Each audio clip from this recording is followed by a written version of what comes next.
just start. When you start out, your content's not going to be good. Like, I guarantee you. I don't care if you've been writing for 10, 20 years. I used to be a creative writer, but LinkedIn content creation is a whole different ballgame. When I started out, I look back at my content and I'm like, ugh. But at the same time, you have to go through those growing pains because you'll get better as you write more and more and more. Welcome to the Midland Money Mindset. This is a podcast that's all about getting your mind right when it comes to all things money. In every episode, we go deep with engaging guests who provide tangible takeaways and a whole lot of joy along the way. I hope you enjoy these conversations as much as I enjoyed having them. Let's dive into today's show.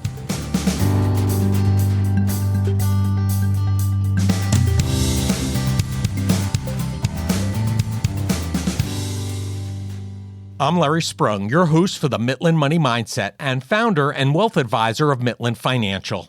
Today's guest is Morgan Young, content creator, public speaker, venture fellow, and computer science and engineering and entrepreneurship student.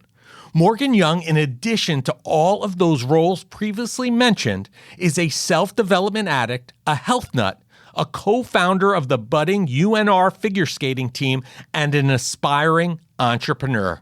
Morgan discovered her passion for technology at the age of 9 in her first robotics class. She has chased that passion since then through programs like Microsoft DigiGirls, UC Berkeley's Program Your Future, Girls Who Code, and Code with Clossy. Along with her passion for technology, she has gradually realized a passion for people. As an introvert turned extrovert, she fully realized her love of people during her first semester of college. Morgan is an extremely social creature and loves being able to help people. Morgan now pursues her passion for both people and technology through technical management roles. She has found that she enjoys being the bridge between people and the technology that they use. With that self-knowledge, her mission in life is to make people's lives a little easier or a little better by leveraging advancing technology. Some of the things Morgan is actively working on right now include building a community and partnering with brands to bring amazing experiences and resources to her audience, teaching students and colleagues how to leverage LinkedIn for their job search, and building their personal brand and creating content that covers early career tips, college student things, and Gen Zers in the workforce. Listen in for some great takeaways about how Morgan is using content and her platform to help her spend as much time in the areas she loves most, technology and people. This is one Gen Zer that will be making a huge impact.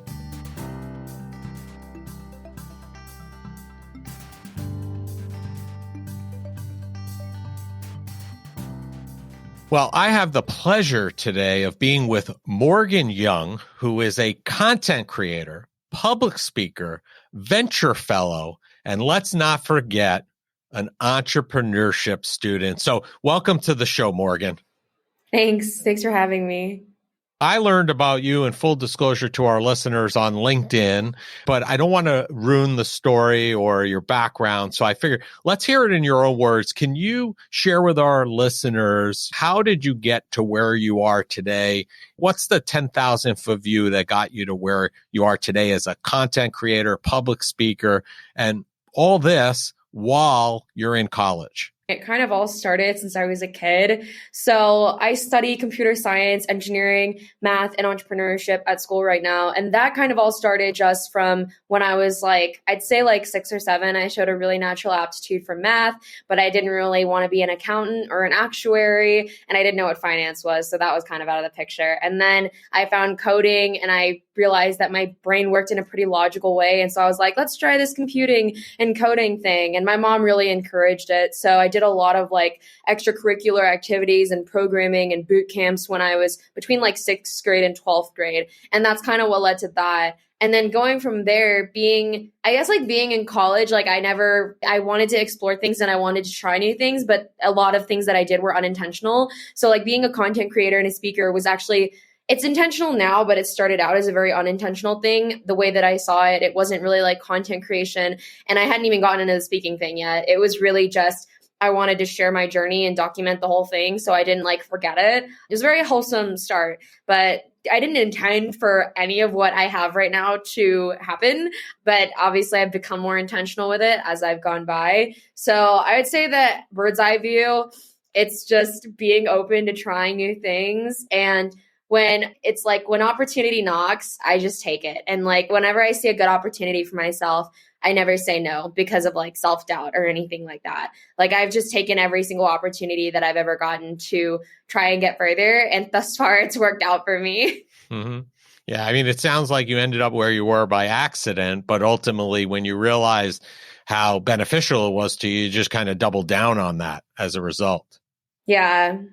The thing that really resonated with me and how I found out about you was your LinkedIn post reflecting on your college selection process. And I want you to share that story with our listeners because that's something as a firm that's in wealth management, advising, we are in touch with families all the time that are going through the college selection process. And we sometimes or many times talk about it in terms of return on investment and looking at it from that perspective, as opposed to maybe going to the state that has the best football team or the state that has the most sunshine. And I think sometimes some people get wrapped up in the wrong factors in that decision-making process. And I thought it was amazing how you broke down your decision-making process. I think that's right on and where things should be. So can you share that process with our listeners? Absolutely. So my college decision journey was a very long one. I remember I started looking at potential colleges that I wanted to go to when I was in 7th grade. And that's all because we went to a used book sale and my mom quite literally got an almanac of all of the colleges in the United States, every single one of them. Mind you, it's pretty old. It was like from like 2010 or 11 or 12. So it probably, I know like new schools have popped up since then, but it was pretty comprehensive of everything that, especially that was in my world purview at the time. So Ivy League schools, University of California, because I grew up in California.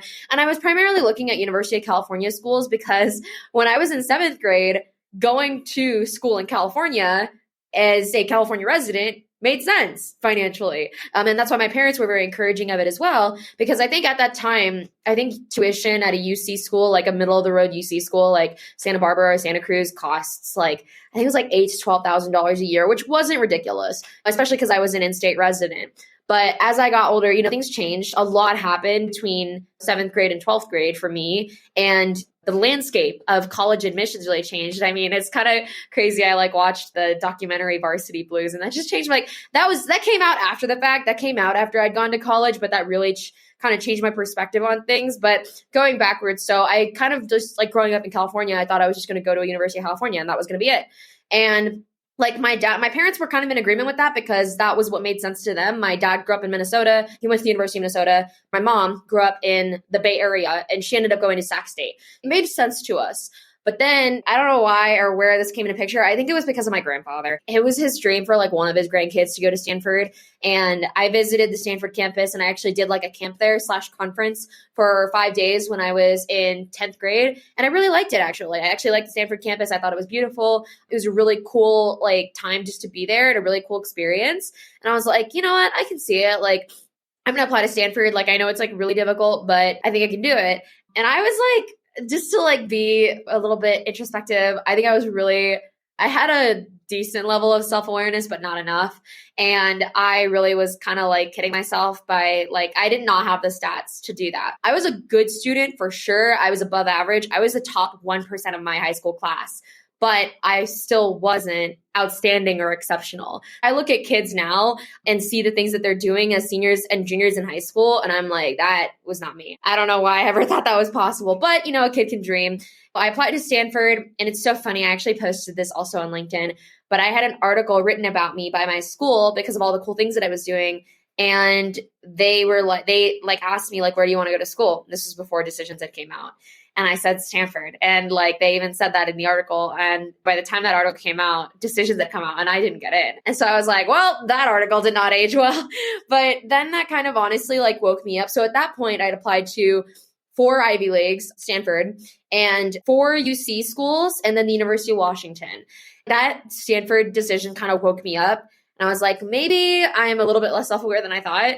And maybe I need to reassess my decisions. Because like I really didn't want to go to a community college. There's nothing wrong with community college. Like honestly, I would recommend it for a lot of people. I did it in high school as a dual enrolled student, and it saved me so much money going to college. And it also gave me the room to add not one, but 2 minors to my degree because I had the room in my credits. But I really wanted to be independent. I was kind of like tired of like living at home. Like I was ready to be an adult and be on my own. So I'm like, I really want to go to a 4-year college. Like, and I don't want to like not get in any school and then have no options. So I ended up like mass applying. Like I did a lot more research and I found out about this program called Western Undergrad Exchange. So I was like, okay, where can I realistically go to school? My parents can kind of get on board with the cost and I can still get a good education. And Western Undergrad Exchange is like where if you're from California, you can go to school pretty much anywhere on the Western Seaboard and get not like out of state tuition and not quite in state tuition, but like somewhere in the middle. Those schools offered really good financial aid, merit-based, not need-based because I couldn't qualify for anything need-based. So that was kind of like the starting point. And then I had this list of like safety schools that I applied to and I got accepted to very quickly. Their turnaround was super quick. And then I had options. And then I got my 2 UC decisions back and I'd gotten into UC Santa Barbara and UC San Diego. It's kind of weird because after Stanford, UC San Diego was my number 1 choice. And people were shocked that I didn't go to UC San Diego because I said that it was my number 1 after Stanford. And the reason I didn't go was because I didn't get accepted for my degree. And that was a deal breaker because I was one of those kids. This was one of the things that I was confident about. I'm like, I'm not one of those kids that's like, I don't know what I want to do when I go to college. I knew exactly what I wanted to do when I go to college. And I'm still studying that to this day. So I was right about that. And so I'm like, you know what? Let me just explore my other options. I want to pursue my degree, period. So with this list of these out-of-state schools that I found, UNR offered me a fantastic scholarship. It was an $8,000 a year scholarship. Plus, the school is very military friendly. So my military benefits, I have an amazing VA advocate. VA is Veterans Affairs.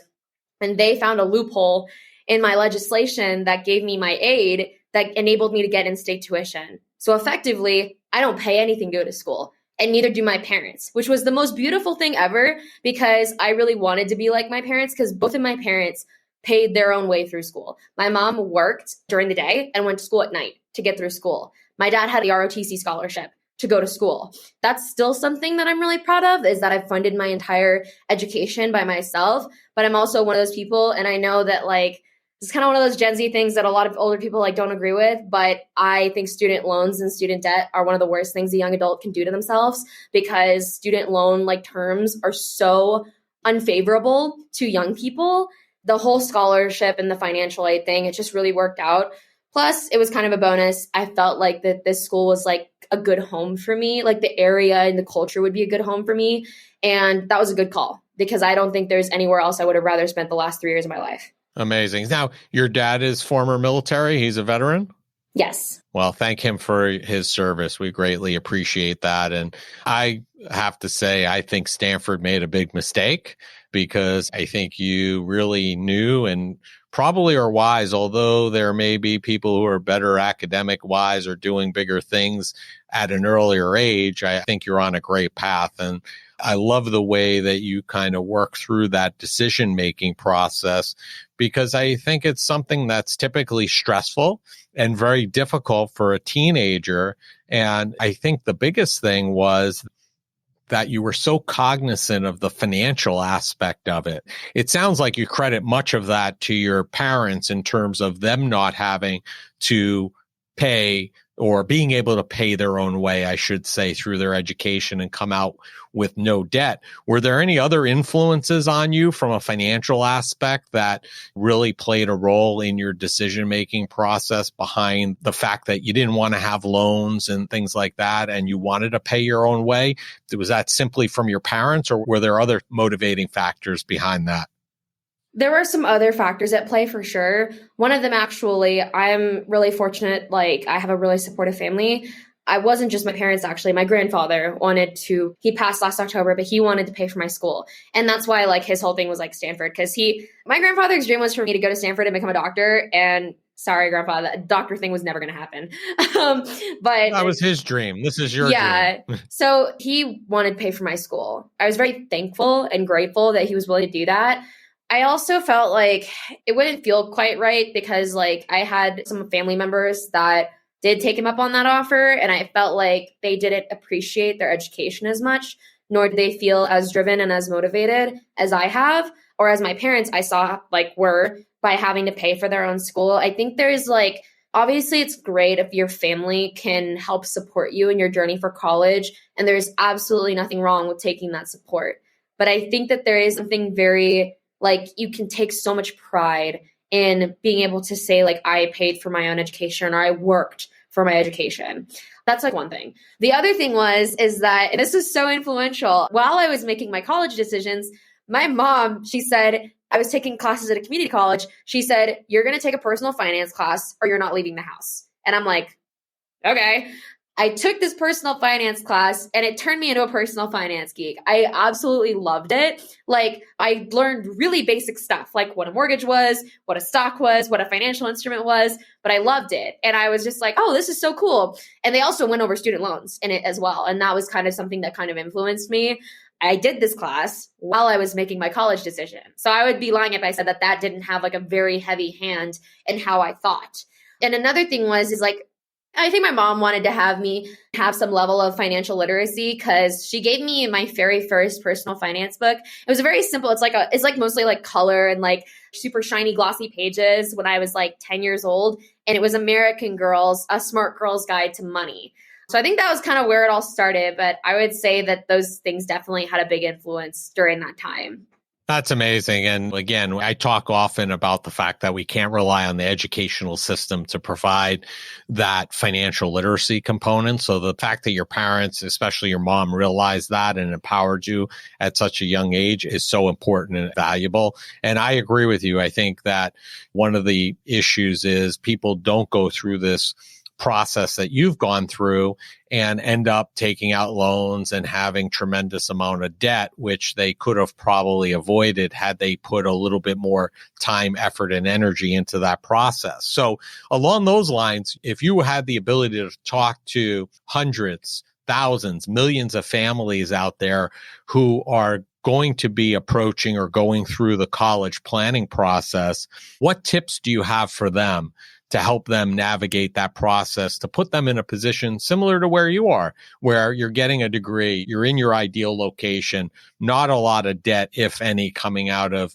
your studies? What tips do you have for them? Number one is if your current institution allows it, do community college classes in high school instead of AP, because my school didn't offer AP. That's why I did community college classes. But the beauty of that is in most states, especially California, you can take your first 2 years of community college classes for free. Obviously, you have to pay for textbooks and stuff, but the tuition itself is waived. That's even more emphasized for high school students that are doing the dual enrollment thing. The other thing is that AP credits sometimes don't transfer, especially if you're going to college in a different state. That is a huge deal. And for me, I didn't have that issue because I was taking a college credited class at an accredited school. So I had no issues with my credits transferring. So that's number one. You can save a lot of money by doing community college classes in high school. Plus, I think it's actually like a really good transition because high school students will learn because college is definitely more fast paced than high school. So by doing those classes while you're in high school, it'll kind of help you get used to that pace. So that's number one. The second thing is think outside of the box, because like my parents even said that most of my college admissions journey was really me figuring it out, because they didn't know what else to tell me. They were like, we just went to the school down the street. It was $400 in tuition a semester. We could work it off. Like it made sense. So we can't really tell you much beyond what we know. Like what we don't know, we don't know. So think out of the box. Don't just think about like in-state tuition, because there are actually several programs similar to the one that I found, Western Undergrad Exchange. There's similar counterparts across like the whole country. So you can go like explore schools outside of your state and go to school in a different state based on those programs. The other thing to look at is financial aid. The barrier for like need-based financial aid is really low. So I would say that like mostly if you're middle class or upper middle class, which is where I was, you're probably not going to qualify for need-based aid. That's okay. You'll be able to find like merit-based aid. So like even though I know a lot of kids, they don't require like the ACT and the SAT anymore, just do it anyway, study and take the test, because those will really help you get and qualify for those merit-based scholarships.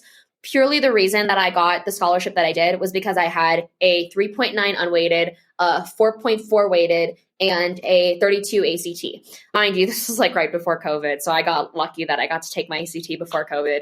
So that's what qualified me for all the merit-based scholarships that I got. And the one that I got from UNR wasn't the only one that I got. I was also offered the New American President's Award from ASU, the Chancellor Scholarship from CU Boulder, and a few other scholarships from other schools. And they were all purely merit-based. So they didn't even bother asking my income because they were all merit-based.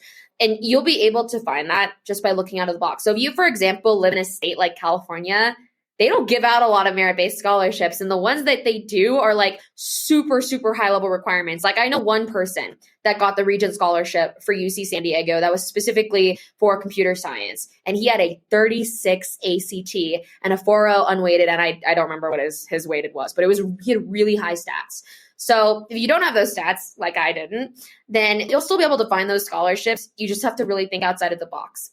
The third thing is dedicate a lot of time to finding niche scholarships. I've not won like a single like big national scholarship. I like applied for like the Taco Bell, like the Live Más scholarship, like the big national ones.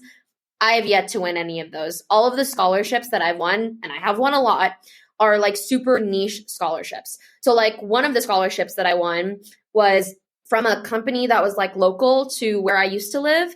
And it was like a national scholarship, but it's like they don't advertise it very well. And it is pretty niche, which is you have to like be an undergrad and you have to be in a CS related major. And you had to like write all these, like you had to write essays and stuff to get it. I also like won a scholarship from my swim team. I won a scholarship from like the local association of realtors for like a high achiever. They add up. Yeah. And that was like $2,000 here, $1,000 here, $2,000 here. And all of a sudden it stacks up. And I think I probably won like just over like 30,000 in third party scholarships. So like those were scholarships that were regardless of like what school I went to, I could apply them anywhere. And that's been huge for me because graduating debt free, at least I will be next year. So those are my three things. Community college, take community college classes in high school. Second thing is look outside of your box or your geographical box. And number three is spend a lot of time researching and putting time towards scholarship applications. I will say that it's exhausting. I literally wrote 63 essays my senior year of high school just applying to scholarships. And that was exhausting, but it paid off. Right. I think those are great tips, and I think that there's a lot of tangible takeaways there. I'll shift gears for a minute here. How have you crafted your space or a space as a content creator? I know you said it kind of came by accident, but you also were able to recognize it, double down on it. How have you gone about doing that? When I started out, it was really just because I felt like I had done something not exceptional, but something worth noting. And that was that I had come from a non-target school and managed to land an F100 internship right after my freshman year. Like I even talked to people afterwards about it and they were like, that is unheard of. And so that was like, okay, this is something I did that's really cool. I want to document it. And my first thought was, let me journal. And then I was like, if I journal and no one's keeping me accountable, I'm going to fall off within like a week. This is not going to work. So I essentially heard this saying about LinkedIn being a way to like journal in public about your job. So I was like, I'll do that because it'll keep me accountable. Like, and at the time I had no following. I literally just thought to myself, I have some friends on LinkedIn. My uncle and my dad are on LinkedIn and my aunt's on LinkedIn. Like if they read my stuff and, this will be like my way of like updating my family and my friends. But it's also just my way of like remembering like, hey, on day 3 of my first internship, I learned this. On one of the coolest pieces of content I put out that summer was like day, oh my God, 100 and something. But I got to have a one-on-one with our CIO, and that's at the Walt Disney Company. So I got to have a coffee chat with the CIO of Disney, and that was a huge deal. And so, of course, I'm like, I have to document this. I don't want to forget this. So that's really how it started out, was just documenting my work life. And like, because it was my first ever big girl job. It was my first internship. And then I think by the end of the summer, I was getting so much engagement and so many views. For someone that had such a small following, I was racking up hundreds of thousands of views. And I was like, wow, that's crazy. And then I kind of became familiar with the concept of a LinkedIn content creator, which I never thought were two words or two phrases that I would ever hear in the same sentence. But I just kind of ran with it. I was like, I like this. This is like, I'm used to this. I'm good at this. Let me keep running with it. And I kept running with it. And it took me a while because like, after like, who am I other than being a Disney intern? So it took me a while to kind of figure out what direction I wanted to take with being a content creator. But I would say the journey went like this. It was like 2021. I started out, I was trying it, I was experimenting. And then by the end of 2021, I realized that I had something special. 2022, I really decided like, okay, like intentionally, consciously, I am going to put a lot of effort into becoming a full-fledged content creator. There's a lot to be said about intention, even though it started out unintentionally, because by the end of 2022, I had grown my following by 667%, and I had been featured in LinkedIn News over 28 times. So that was kind of how like the journey, like in the milestones of how I created a space as a content creator. We have a lot of entrepreneurs, people that are actively engaged on LinkedIn as well as other social media channels. But let's just focus in on LinkedIn for a minute. What tips would you have for somebody or a company or a business or a want-to-be content creator to grow their LinkedIn presence or reach? What tips can you provide for them? Number one is just pick like one thing to start off on. My one thing when I started off was just being a Disney intern. It wasn't complicated because I was living it. So I would literally just write about each day. And that made content creation very simple. I didn't have to think about it too much. There was no strategy. There was none of that. It was literally just, okay, what did I do today as a Disney intern? It was a very simple prompt. It made it very easy to just start. And that leads me to my second point, which is just start. When you start out, your content's not going to be good. Like I guarantee you. I don't care if you've been writing for 10, 20 years. I used to be a creative writer, but LinkedIn content creation is a whole different ballgame.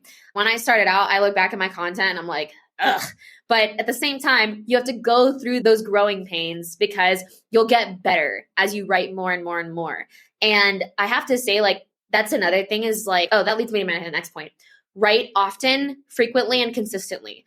I feel like I've gotten better at content creation just sheerly because I've been doing it for 2 years. I write all of my stuff on Grammarly and it gives me a weekly count of how many words I've written. I write an average of 10,000 words a week, which blew my mind.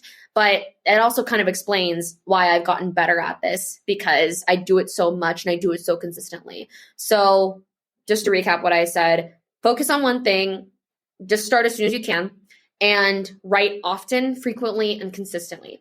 And I mean, as far as like an aside of that is if you're like an executive, because I know that this is a thing, I just learned that this is a thing. If you're an executive that doesn't like have the time to do it, but you want to like grow your personal brand, but like you already kind of like have a brand because of like who you are. Like a good example would be like if you're an executive of like an F100, you kind of already like have a brand, but like you haven't really put effort into growing it. I know a lot of executives hire ghostwriters because they just don't have the time to do it. I'm actually starting to get into ghostwriting, but that's kind of something you can do if that's not something you have the time for, is just hire a ghostwriter.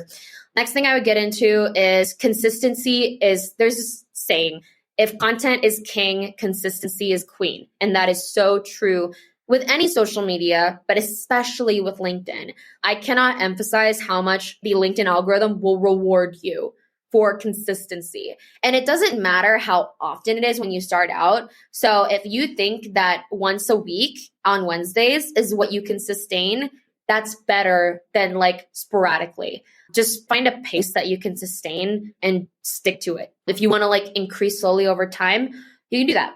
But just pick a pace that you can sustain. My last thing, and this is just something that people forget, is that LinkedIn is all about community and conversations. So people forget that like they create all this content and then they forget to engage because it's all about engaging with your community. A couple ways you can do that. Again, algorithm. When you post, I've like heard this, I can't confirm this, but like from my experimentation, I can confirm it. If people comment on your post within like the first 30 minutes of being out there, respond right away, react to their comment, respond to their comment. After that, it plays like less, but you should still be responding to comments on your own posts because again, it's about starting a conversation. And then engage with posts that you see on your home feed. Not to say that you have to engage with everything, but just stuff that you think is interesting. Or like if your friend got a job, like say congratulations, engage with the community. And the other thing is like, this is going to be like my last thing because it's like my favorite tip. Don't be afraid of being just a tad controversial, because I don't even call it controversial anymore. I call it conversation provoking or dialogue provoking, because I've had these like crazy posts. First of all, some of them I didn't even realize were controversial. I'm not saying be controversial for the sake of being controversial, but take a stand on something. So one of the things that I talked about was salary transparency. And I knew that that was going to be controversial, but LinkedIn kind of rewards you for starting a conversation. And boy, did that post start a conversation. So there was that. And then there was some things that I don't even think are controversial. Like I made a post about keywords to use for your resume. And I got over, I think like 250 comments on it. And the post itself hit over 180,000 views. Again, did not think that was controversial at all, but it started a conversation. And that is what LinkedIn is all about. So those are kind of my tips for starting out. Amazing stuff. So you've had the opportunity, you mentioned it earlier, to experience some iconic brands. You mentioned Disney earlier, but I also know you've interacted with the Wall Street Journal and also LinkedIn directly. How did you go about securing those opportunities? And what were some takeaways from being able to be ingrained in some of those iconic names? It's crazy because like each one kind of led to the other. I'll start with the simplest one, which was Disney. There was nothing special about that. I cold applied on the website, the Disney Careers website.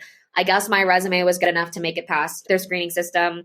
And I guess I stood out enough that my boss wanted to hire me. So that was like just a normal like job application. And that's something I want to emphasize, is that cold applying does still work. I did not have a referral. I didn't have anything special. I literally just cold applied. That was it. So that's how I got into Disney. But then as far as making the most of it while you're there, so I started creating content about being a Disney intern. That in and of itself, first of all, people ask me, how did you get your boss and your leadership to agree to you doing that? And I was like, well, I was kind of the mindset, I was like 18 and brand new. And I was kind of like, I would rather ask for forgiveness later than ask for permission, which is not what you should do depending on the industry. But I will say that by the time I got noticed for the content that I was creating, I was doing so well and I was doing so good for the brand that they were like, don't stop, keep going. Actually, in my first year performance eval, my boss told me, like, he commended me for my content creation because he said that I was representing the brand well and I was a great ambassador for the Disney intern program, which is not like an official role or anything. It's just something I kind of like slid myself into. And from my content, they really liked the way that I communicated and the way that I represented the brand. So they asked me to start speaking at events. They invited me to become a member of the Disney Tech Influencer Advocate and Outreach Program. It was a very long title. And that was essentially, they wanted me to start repping the intern program at coffee houses, conferences, workshops, stuff like that. And all of that was kind of what kickstarted my public speaking career. But then that kind of also like contributed to, I got picked up by the LinkedIn for Creators program, I think in 2022. So a year after I'd started creating content. And that was just because I caught the attention. So normally you actually have to apply for the LinkedIn for Creators program, but I had caught the attention of a group PM at LinkedIn, and he really liked my content. And he said, like, I was expressing some frustration about my growth plateauing and not knowing where to go. And he said, I want to introduce you to a creator manager. And by doing so, he inducted me into the Creators program. And that was purely just because my content resonated with him. It caught his attention. So that was very much like a kind of by chance, but also like I kind of created that opportunity for myself. So that's how I kind of got to interface directly with LinkedIn, is by getting into the LinkedIn for Creators program.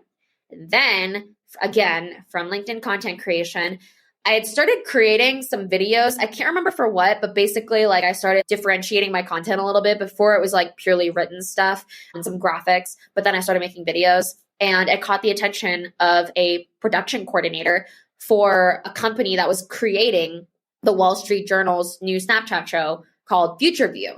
And basically my summation of that is that the Wall Street Journal was trying to like capture the Gen Z audience, because what Gen Z reads the Wall Street Journal? Like what Gen Z reads a physical paper? So this show was kind of their attempt to capture Gen Z audience. And they wanted Gen Zers to be in the show. And my content caught the producer's attention. And I submitted like one or two, and it just took off. because my producer freaking loved me. She was like, the production team loves you. Like, you have such a great voice for camera. Like, can you keep doing this? And I was like, sure. So I ended up being in like over 10 episodes of season 1, which was absolutely crazy. But again, that's just one of those opportunities that came from having content on LinkedIn. And I've gotten several more opportunities from LinkedIn, but those are kind of just like the highlights of how I got exposure and how I got to interact with those brands. Yeah, really luck by design, in my opinion. You kind of created your own luck by doing that. So before we go to our last question, I have to ask you this. How did you like your time in New York City? I loved it. I'm contemplating moving there after college because, like, first of all, I was a little worried because I had never been to New York before, like, ever. And so I was like, I don't know how I'm going to feel about this. It's very different than what I'm used to. I grew up in a very small suburb in Northern California. And then obviously I spent some time in the Bay Area. Didn't really like the Bay Area. So I wasn't sure how I was going to feel about New York, but I loved it. And even just like, I think like my second day there or my first day there, my friend took me on the subway and I was like scared because I'd never ridden the subway before. By the next day, it felt like natural. It felt like second nature, like I'd been doing it all my life. I love the culture there. I actually love the people, which is shocking. Some people are like, you love the people. I'm like, you either love them or hate them. I'm a workaholic and I'm really ambitious. And so I found a lot of people that are like that there. And that's something that I really liked. And I felt like I was having super valuable conversations every single day, which was crazy. So I love New York. I'm contemplating moving there after college. I think there's a lot of opportunity for me there, both as a technologist and as a creator. Plus, another influencing factor, my boyfriend works in finance and he wants some upward mobility in his career as well. So he's also looking at moving his career over there. So definitely really liked it. Probably going to be going back later this year for some like New York Tech Week or like some other conferences, but I loved it. Well, we're glad we're on the short list, so we appreciate that, Morgan. I've enjoyed our time. We've had a lot of tangible takeaways. And as you know, we ask each of our guests all the same last final question, which is, because we're all about joy here on the Mitlin Money Mindset, and that is, what did you do today that brought you joy and put you in the right mindset for success? I would say 2 things. It's an experience and a learning. The experience was I battled depression for 4 years as a teenager. And I don't wish that upon anyone. Like, it's a really crappy thing to go through, especially as a teenager. Like, it's so rough, especially touching on the nuance of being Asian American. It's not something you really talk about. I didn't have like a guidance counselor or a therapist. I didn't even go to church, so I didn't have anyone to talk to about it. And I barely like made it through that. But at the same time, having recovered on my own without anyone's help, not that I recommend that, like everyone should get help, but having made it through that and having made it through that by myself, I learned something really important, or a couple things that were really important. Number one was that if I wake up, if I can't find a single thing to be grateful for, I can always be grateful for life itself, because there was once a time where I might not have had another day of life. So that's like number one, is just like an insane mindset of gratitude, because when you're grateful for things, you'll find yourself wanting less. Not to say that that'll make you complacent or like less ambitious, because definitely hasn't made me less ambitious. It's more of just like, it's made me appreciate the journey as it comes. The second thing is always analyze your motives for doing things. Motives and intention are so important. And people ask me how I don't burn out. Well, the truth is I do burn out sometimes. But the reason I don't ever run out of gas is because I'm constantly, like, every 2 weeks to month to 3 months, I ask myself, why am I doing this thing that I'm doing, that I'm putting a lot of time into? And if I cannot find a good reason that I'm doing it, that I'm doing it for the right reasons, I stop doing it. And I also ask myself that question whenever I'm going to take on something new. If I'm like, this thing is in front of me, am I going to do it for the right reasons? And if the answer is yes, then I do it. If it's no, then I say no. And it's important to reassess that as well, because sometimes things change, circumstances change, your motivations change. But I think that the reason I'm as happy as I am is because I know that everything I'm doing for the right reasons. And I can take pride in that. Plus, I get to do things that I'm passionate about every day. That's kind of what that's led to, is that everything that I do, I'm passionate about. So I think that's what's really brought me joy and put me in the right mindset for success. Great. And thank you for sharing your own personal struggles, because as somebody who myself is very involved in the mental health space, I sat on the national board for the American Foundation for Suicide Prevention for about 14 years, lost my brother-in-law about 19 years ago. Having conversations like that and being open and honest like you are is just simply going to make it easier for those that come after you and those that are ahead of you to have those conversations as well and seek help if and when they need it and get the healing that they needed. So thank you for being vulnerable and sharing that with us. I appreciate it. Absolutely. Now, Morgan, we're going to have all of your contact information in the show notes, but if people want to learn more about you, connect with you, see the content you're creating, what's the easiest and best place for them to do that? And I think I might know the answer, but I'll ask you anyway. Just one place, my LinkedIn. You can find my contact info, like my email, my birthday, and all that stuff, and even my other socials from my LinkedIn profile. You can also find ways to get in touch with me, like if you're interested in working with me or if you just want to talk. Again, all of that information is on my LinkedIn. And of course, all of my content is on LinkedIn. So my LinkedIn URL, I believe, is going to be included in the info, but it's super easy. It's literally just linkedin.com/in/Morgan-A-Young. So super simple, easy to remember, but that's, if you want to get in touch with me, read my content, or find a way to work with me, that's the easiest way to do it. Great. Thank you for sharing that, Morgan. I appreciate your time. I appreciate your sharing and all your great tips, and make it a great day. Thanks. Thanks again for having me. I want to thank Morgan Young for being a guest on the Mitlin Money Mindset. People have a tendency to have preconceived notions on what Gen Zers are up to and how they are living and conducting their lives. Morgan has smashed that mold. Morgan understands what is most important to her and has begun to craft a life that serves her and her passions. The content and the impact she is having is amazing, and we are excited to continue to watch her success. Morgan Young and everything she is involved in can be found across most social media platforms. All the contact information needed to find her can be found in the show notes. Thank you for joining us this week on the Mitlin Money Mindset. Make sure you visit our website at mitlinmoneymindset.com and smash the subscribe button so you don't miss a show. We encourage you to help others find our valuable content, and please don't keep us a secret. You can also schedule an Is There a Fit call right from our website or by using the link that you'll find in the description section of your podcast player or app. And be sure to join us for our next episode to learn more about getting your mind right when it comes to all things money.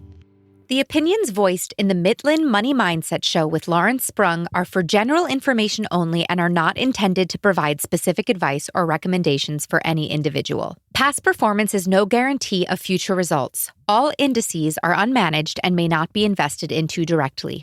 Investing involves risk, including possible loss of principal. No strategy ensures success or protects against loss. To determine what may be appropriate for you, consult with your attorney, accountant, financial or tax advisor prior to investing. Investment advisory services offered through CWM LLC, an SEC registered investment advisor. Guests on the Mitlin Money Mindset Show are not affiliated with CWM LLC.